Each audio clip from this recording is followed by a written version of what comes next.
Want to start oil painting? I'm going to show you the best product to buy today that's going to start you on your creative journey in this video right now.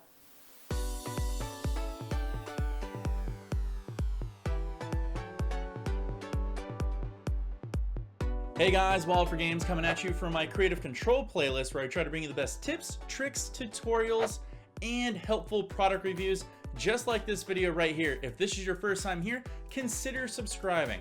A lot of beginning painters or painting enthusiasts or hobbyists want to get into oil painting, and after watching Bob Ross do it and seeing how easy it is, a lot of people want to try the wet on wet technique. And I'm going to show you the best product. Actually, I'm going to show you the best starting kit to get you going on your creative journey. So let's go and look at the Bob Ross painting starting kit right now. Here we have our awesome Bob Ross paint starter set that I recommend picking up. If you can, try to get this sucker on Amazon. It's a lot cheaper there. You can sometimes find it between $75 to $125. When they're in rare supply, they're on the higher side. If that's true for when you want to buy one, I recommend going to Hobby Lobby. Just make sure to take advantage of that 40% coupon because it'll save you some sweet coin. Now, the other thing I want to note about this is the packaging is awesome. Bob looks great there, lets you know what you're going to get all inside of the box, but more importantly, it's sturdy. You can keep all of your paints, magic white, palette knife, and paintbrush in here because there's a cradle that holds all of this that'll keep everything in a very stored spot that'll keep everything very safe for you. So that's awesome to know in case you pick up this starter set. But let's take a look of what we have on the inside of the box. When you first open it up, you're going to be greeted by the Bob Ross Mountain Summit pamphlet. What this does is it's basically step-by-step instructions of the materials that you're going to need, how you're going to use them, and actually how to start painting. To accomplish a wet on wet style, there's only a few steps that you actually need to do, and in this pamphlet it walks you all the way through them from beginning to end to create a masterful, wonderful piece of artwork. And you'll become very addicted, which is the awesome part about doing the wet on wet style. When you get past the pamphlet, you'll see that there's also an instructional DVD that comes within the case too, which shows you a couple of steps. It shows you the lesson that you're going to do for this one, and I believe so. I haven't had a chance to look all the way through it. I believe it teaches you 3 other paintings as well, the paintings that you can see on the box and the packaging material. But when you open the box, you're going to get a few different brushes. You're going to get a script liner brush, a fan brush, a 1-inch brush, a 2-inch brush, and a palette knife. And all of these are awesome. The script liner brush is just perfect for all your small detail work that you need to do.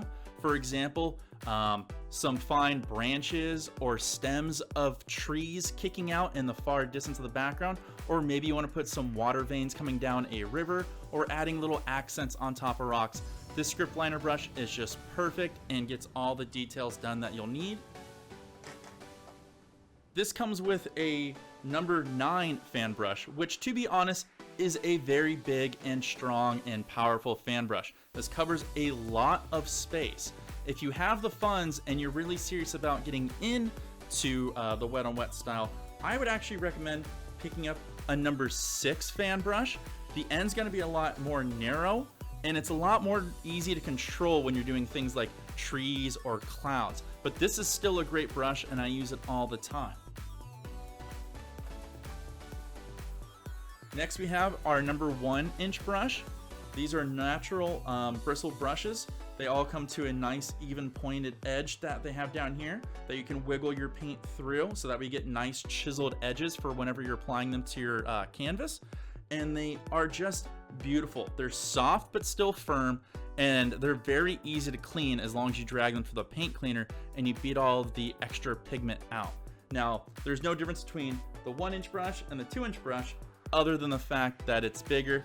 Basically, you'll do a lot of your more detail work, maybe clouds and bushes with this, but then you'll do a lot of your blending work with your 2-inch brush, but you can even use it for things like doing water or giant trees. So these are 2 awesome brushes, and these will be your left and your right hand as you're painting because they are must-haves when doing the wet on wet technique.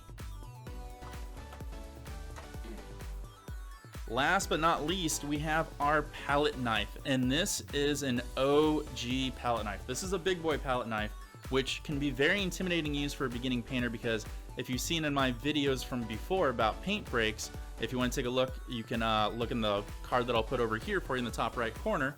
This is, I consider, a advanced palette knife. It's a beautiful palette knife, and I love using it. It's very firm. It bends, which is perfect for when you're applying paint on any part of the canvas, so it bends with the way you're going.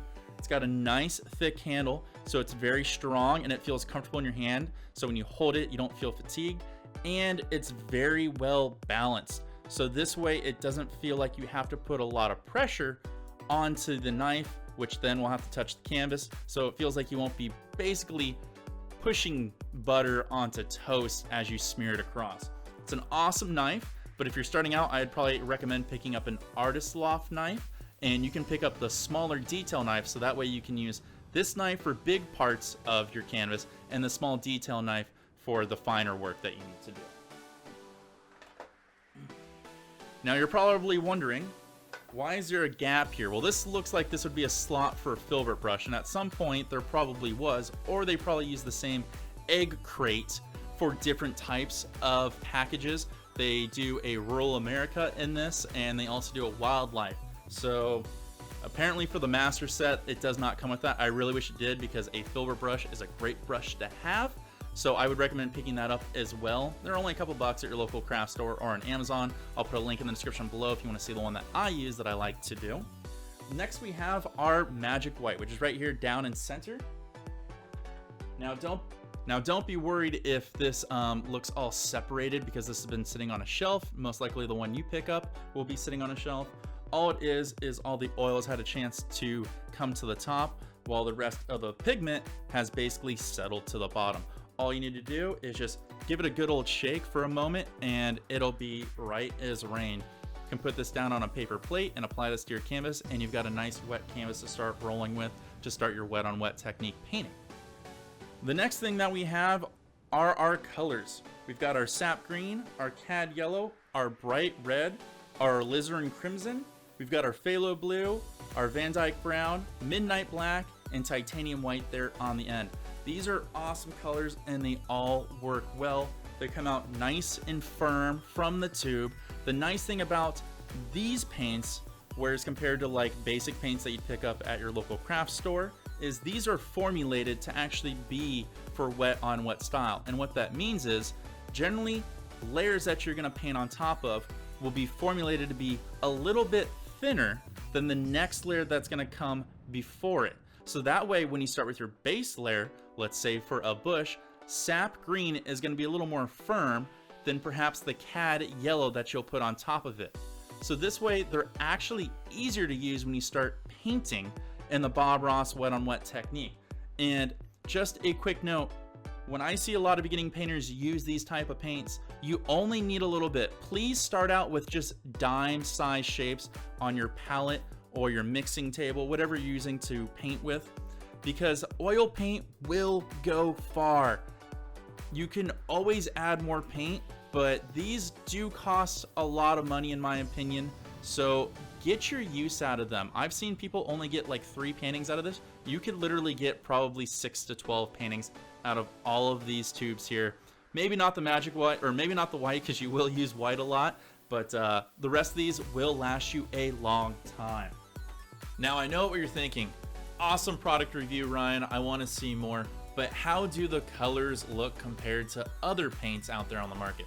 Well, I'm glad you were thinking that, because I'm going to show you right here in a quick sped up time-lapse painting. I'm just going to use all the colors and the brushes that come within the kit. What I'm going to use currently is the bright red, and I'm going to use the phthalo blue on a 1-inch brush. I'm just going to go ahead and drop in a quick background. I'm just going to put down the red where I think it should go, here, there, it doesn't really matter. And I'm going to use the phthalo blue to kind of encapsulate around it. And then I'm going to use the 2-inch brush to blend it all in. Once I'm happy with my sky of what I have, I'm going to go ahead and use that big fan brush that came in the kit and go through some titanium white and swirl in some clouds really quick. I'm gonna put in 2 layers of clouds just so we can get some depth within that painting. But this way you can see how all those clouds will stick on top of that paint, which is super important when doing the wet on wet style of painting that we have. I'm just gonna fluff them down with a 2-inch brush and give them a nice fluff up and feather them in from side to side just so it takes out the brush strokes. And then I'm gonna use the almighty palette knife here. All I have for the concoction of my mountain mixture is just black and blue, and I'm just gonna go ahead and carve that in here real quick. And then I'm just gonna put some highlights on it using the knife itself with just titanium white. And for the shadow side, all I'm gonna use is just titanium white mixed with a little bit of phthalo blue. And to finish off my mountain, I'm just gonna tap it in with a 2-inch brush. But you can see how quickly you can make a painting with this awesome kit. Hey guys, thank you for watching this video. I do truly appreciate it. Hopefully it gets you guys excited to try oil painting for yourself. If you are interested, I put a link in the description below for where you can find this kit for the best price on Amazon. Every time you click through one of those links, it does help support this channel, and it does help support my creative content as well for me to bring more videos to you guys in the future. So thank you very much if you guys do click through there. Also, I just want to say thank you guys for all the comments that you guys leave. If you have anything that you want to ask, feel free to leave in the comments below. Once again, my name is Wild for Games. If you guys want to keep up with me on all of my social media, make sure to follow me on Twitter and Instagram at Wild for Games. You can watch me paint all the time on Twitch at Wild for Games. And if you guys like this video, go ahead and give it a nice thumbs up and share it with all your friends out there. Or if you want to go above and beyond and you want to help support me, you can shop for a piece of art on my Flare Dash store, link in the description below. I will see you guys all next time. Happy painting.